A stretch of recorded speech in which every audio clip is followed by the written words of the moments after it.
वेद का सार है, और वेद का सार अगर ज्ञान लुप्त भी हो जाए, कहीं भी लुप्त हो जाए, परंतु अगर गायत्री मंत्र जिंदा रहे। आपने सुना होगा कि एक बार धरा पे प्रलय आई, जल प्रलय आई, जल प्रलय आने के बाद सारा ज्ञान बह गया, पर गायत्री मंत्र जिंदा रहा। गायत्री मंत्र जिंदा रहने से सारे के सारे वेद फिर से जिंदा कर लिए गए। सारा ज्ञान लुप्त हो गया था तो सारा ज्ञान को फिर से ले लिया गया। गायत्री मंत्र एक प्रकार की, एक आप ऐसे कह सकते हैं, डीएनए को बदलने वाली प्रोसेस है, और उसके अंदर सब कुछ भरा पड़ा है। गायत्री मंत्र से आप सारा ज्ञान, पूरा वेदों का, हमारे आर्ष ग्रंथों का सारा के सारा बटोर सकते हैं। गायत्री मंत्र प्रकाश का स्रोत है, और गायत्री मंत्र हमारे जीवन में विभिन्न रूपों में आता है। पहला है ओंकार। ओंकार जो है वो ध्यान बीज है। ओंकार ध्यान बीज है। अगर आप ओंकार का भी स्मरण करते हैं तो ध्यान बीज है। परमेश्वर का नाम है ओंकार। भूर्भुवस्व 3 व्याहतियाँ हैं, 3 इसके आयाम हमारे जीवन में उतरे। भूर भुव स्व, चिंतन चरित्र व्यवहार। तो ये भूलोक, स्वर्गलोक, देवलोक, पाताल लोक, सभी लोकों में जो विस्तार होगा इसका, उसकी वजह से स्थूल सूक्ष्म कारण शरीर हमारे तीनों के तीनों ये पवित्र होंगे। हमारे तीनों शरीरों को पवित्र करने का काम ये तीनों व्याहतियाँ करती हैं। तत्सवितुर्वरेण्यम, तत् यानी वह, दैट वह, सवितु यानी सविता देवता का तेज, वरेण्यम यानी वरण्य। इसी तरह से वर्ण करने योग्य जो है वो सविता देवता है। सवितु वरेण्यम, श्रेष्ठ। वरेण्य का मतलब होता है श्रेष्ठ। इसका मतलब है निकृष्टता का निष्कासन और श्रेष्ठता का संवर्धन। ये जीवन में आना चाहिए।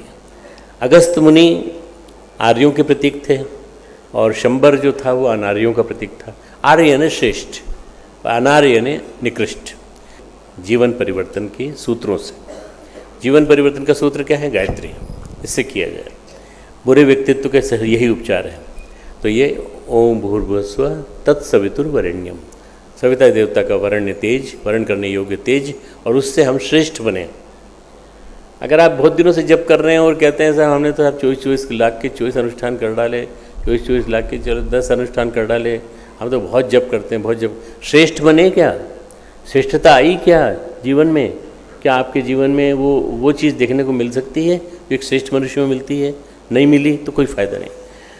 अगला है मित्रों भर्गो देवस्य धीमहि। मैं गायत्री मंत्र के ही विभिन्न हिस्से बता रहा हूँ। भर्गो देवस्य धीमहि का मतलब है तेजस्विता को धारण करना। तेजस्विता को धारण करके अपने जीवन को श्रेष्ठता के माध्यम से तेजस्वी बनाना। हम यदि तेजस्वी बनाने की कोशिश करेंगे तो ब्रह्म तेज को ही धारण कर पाते हैं, और अन्याय का प्रतिरोध करने की हमारे अंदर शक्ति आ जाएगी। हम अन्याय से लड़ सकेंगे, अनित्य का प्रतिरोध कर सकेंगे। परमेश्वर का तेज हमें एक जब हम धारण करते हैं तो निर्भीक बनाता है, साहसी बनाता है। कोई भी चीज़ आ जाए हमारे सामने, हम कभी भी उससे डरेंगे नहीं। कोई भी आ जाए, बड़ी से बड़े संकट आ जाएं, हम निर्भीक बने रहेंगे। ये हमें साहसी बनाता है। तीसरा है धियो यो न प्रचोदयात्। धियो यो न प्रचोदयात् का मतलब है सामूहिकता। हम सब साथ साथ चलें, हम सब मिल कर के चलें। गायत्री मंत्र में अहंकार को कोई स्थान नहीं है। धियो यो न यानी हमारी बुद्धि को, उन्होंने मेरी बुद्धि नहीं लिखा कि मेरी बुद्धि को सन्मार्ग की ओर ले जाओ बाकी सबकी रहने दो। नहीं, हम सबकी बुद्धि को सन्मार्ग की ओर प्रेरित करें। जब सबकी बुद्धि सन्मार्ग की ओर चलेगी तो श्रेष्ठतम चिंतन होगा। तो ये जो सामूहिकता की मानसिकता पैदा की, ये गायत्री मंत्र ने पैदा की। धियो यो न प्रचोदयात्, अग्ने नये सुपथाराय, जो हमारे वेदों की ऋचाएँ हैं वो बताती हैं हमें। ये एक प्रकार से राष्ट्र आराधन का सूत्र है। पूरे विश्व को कैसा होना चाहिए? गायत्रीमय होना चाहिए। पूरे भारत को कैसा होना चाहिए? गायत्रीमय होना चाहिए। आज पूरे भारत की यात्रा जो चल रही है किस दिशा में चल रही है? गायत्रीमय बनने की, यज्ञमय बनने की और गायत्रीमय बनने की। आज आप जब सब जो देख रहे हैं पूरा के पूरा जो समुच्चय चल रहा है, आज की राजनीति जिस दिशा में चल रही है और आज के जो पूरा क्रम चल रहा है वो सारा उसी दिशा में जा रहा है। आने वाले 10-15 वर्षों में आप देखना मित्रों, गायत्री घर घर में संव्याप्त होगी, घर घर में फैलेगी, और उससे